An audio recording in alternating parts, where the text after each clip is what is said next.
ಕುಂಬೆ ಕಾಯ ಕಳ್ಸೋಣ ಕುಂಬಿನಹಳ್ಳಿ ಗ್ರಾಮ ಪಂಚಾಯತಿ ಕುಂಬಿನಹಳ್ಳಿ ಗ್ರಾಮ ಪಂಚಾಯತಿ ಸದಸ್ಯರಾಗಿರ್ತಕ್ಕಂಥ ಲಲಿತಮ್ಮ ಅವರನ್ನು ಮಾತಾಡ್ಸೋಣ. ಮೇಡಮ್ ನಮಸ್ತೆ. ಸರ್ ನಮಸ್ತೆ. ನಮಸ್ತೆ. ತಮ್ಮ ಹೆಸರು? ನಮ್ಮ ಹೆಸರು ಕೆಂಪೇಗೌಡ. ಕೆಂಪೇಗೌಡ. ಮೇಡಮ್ ನಿಮ್ಮ ಹೆಸರು? ಎಷ್ಟು ವರ್ಷದಿಂದ ರಾಜಕೀಯದಲ್ಲಿ ಇದ್ದೀರಾ? ನಾವು 3 ವರ್ಷ. 3 ವರ್ಷ ಆಯಿತು. ಸೊ ಮುಂಚೆಯಿಂದಲೂ ಇದ್ದೀರಾ ಇಲ್ಲ ಈಗ ಬಂದಿದ್ದ? ಈಗ ಬಂದಿದ್ದು. ಈಗ ಮುಂಚೆ ಜೀವನ ಆಗಿತ್ತು, ರಾಜಕೀಯ ಬಂದ್ಮೇಲೆ ಆಗಿದೆ ಜೀವನ ಮಾಮೂಲಿನೇ, ಅಕ್ಕಿದು ಸ್ವಲ್ಪ ಉತ್ತಮವಾಗಿದೆ. ಉತ್ತಮವಾಗಿದೆ, ರಾಜಕೀಯಕ್ಕೆ ಬಂದ್ಮೇಲೆ ಉತ್ತಮವಾಗಿದೆ. ಈಗ ನಿಮ್ಮ ಜನ ಸಂಪರ್ಕ ಎಲ್ಲ ಇದೆ, ಸ್ವಲ್ಪ ಉತ್ತಮವಾಗಿದೆ. ಏನೇನು ಮಾಡಿಸ್ಕೊಟ್ಟಿದ್ರ ನಿಮ್ಮ ಜನತೆಗೆ? ನಮ್ಮ ಜನತೆಗೆ ಶೆಡ್ಯೂಲ್ ಅವರಿಗೆ ನೇಗಳು ಕೊಡ್ಸಿದ್ದೀವಿ. ನೇಗಳು ಮತ್ತೆ ಹೊಲಿಗೆ ಮಿಷನ್ ಕೊಡ್ಸಿದ್ದೀವಿ. ಹೊಲಿಗೆ ಮಿಷನ್ ಎಷ್ಟು ಕೊಡ್ಸಿದ್ದೀರಾ? ಹೊಲಿಗೆ ಮಿಷನ್ 2 ಕೊಡ್ಸಿದ್ದೀವಿ. 2 ಕೊಡ್ಸಿದ್ದೀರಾ? ನೇಗಳು ಒಂದು 3 ಜನ ಕೊಡ್ಸಿದ್ದೀವಿ. ಮತ್ತೆ ಅವ್ರಿಗೆ ಒಂದು 3 ಮನೆ ಕೊಡ್ಸಿದ್ದೀವಿ. 3 ಮನೆ ಕೊಡ್ಸಿದ್ದೀವಿ. 3 ಒಂದು 4 ಆಗಿದೆ. ಟೋಟಲ್ ಈಗ ಕೊಡ್ಸಿರೋ ಎಷ್ಟು ಮನೆಗಳು? ಟೋಟಲ್ ಮನೆ ಒಂದು 20 ಆಗಿದೆ. 20 ಆಗಿದೆ.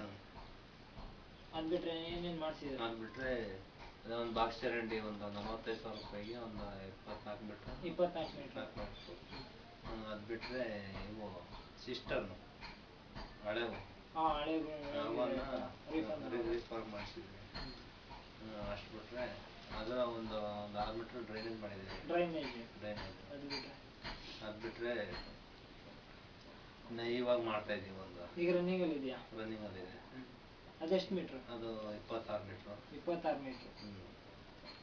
26 ಮೀಟ್ರು. ಅಷ್ಟು ಬಿಟ್ರೆ ಇನ್ನೇನು ಮಾಡಿಲ್ಲ. ಒಂದು ತೇರ್ಮನ್ ಅದೊಂದು ದೇವಸ್ಥಾನದವರಿಗೆ ಒಂದು ಜಂಗಲ್ ಕೇಳಿಸಿದ್ವಿ. ಜಂಗಲ್ ಒಂದು 15,000 ರೂಪಾಯಿ.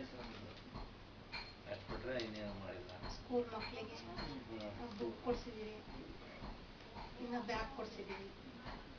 ಅದು ಬಿಟ್ರೆ ಈಗ ಮಕ್ಕಳು ಈಗ ಕಂಪ್ಯೂಟರ್ ಸೇರಿಸೋದು ಅಂದ್ಬಿಟ್ಟು ಈಗ ಒಂದು ಇದು ಗೊತ್ತು ಸರ್ಕಾರದಿಂದ ಮಾಹಿತಿ ಕೊಡಿ ಅಂದರು. ನಮ್ಮ ಕಡೆ ಹುಡುಗರು ಯಾವ ಹೋಗಲ್ಲ, ರೆಸ್ಪಾನ್ಸ್ ಮಾಡಲಿಲ್ಲ. ಅದೇ ಜನಗಡ್ಡಿ ಮಾಡೋ ಮತ್ತೆ ಯಾವ ಹೇಳಿದ್ರೆ ಕಂಪ್ಯೂಟರ್ಗೆ ಫ್ರೀಯಾಗಿ ಮಾಡ್ತೀವಿ ಅಂತ ನಾವು ಎಲ್ಲಾರನ್ನೂ ಕೇಳೋದು, ಯಾರು ಮಾಹಿತಿ ಕೊಡ್ತಾ ಇಲ್ಲ ಅಂತ ಕೊಡಲಿಲ್ಲ.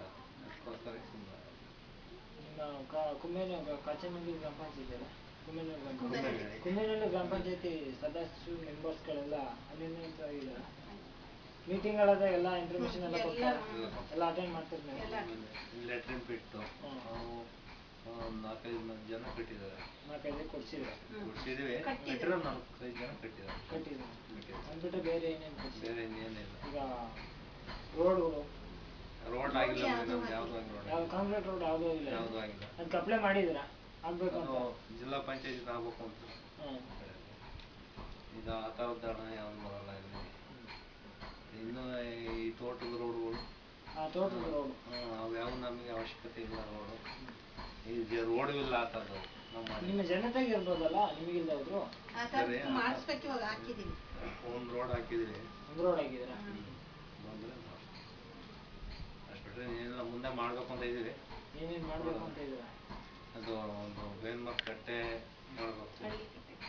ಅಲ್ಲಿ ಹಿಂದೆ ದೇವ್ರ ಮಠ ಬರುತ್ತೆ, ಮಧ್ಯೆ ಇದೆ, ಮಧ್ಯೆ ಇದೆ. ಅದು ಬಿಟ್ಟರೆ ಇನ್ನು ಕಾಲೋನಿ ರೋಡ್ ಸೈಡ್ ಒಂದು ಬಾಕ್ಸ್ ಚರಂಡಿ ಆಗಬೇಕು. ಒಂದು 200-250 ಮೀಟ್ರ್ ಬರುತ್ತೆ. 200-250 ಮೀಟ್ರ್ ಬರುತ್ತೆ. ಇನ್ನು ಅದು ಬಿಟ್ಟರೆ ಇದು ನಮ್ಮ ಮನೆ ಪಕ್ಕದೊಂದು 100 ಮೀಟ್ರ್ ಡ್ರೈನೇಜ್ ಬರುತ್ತೆ.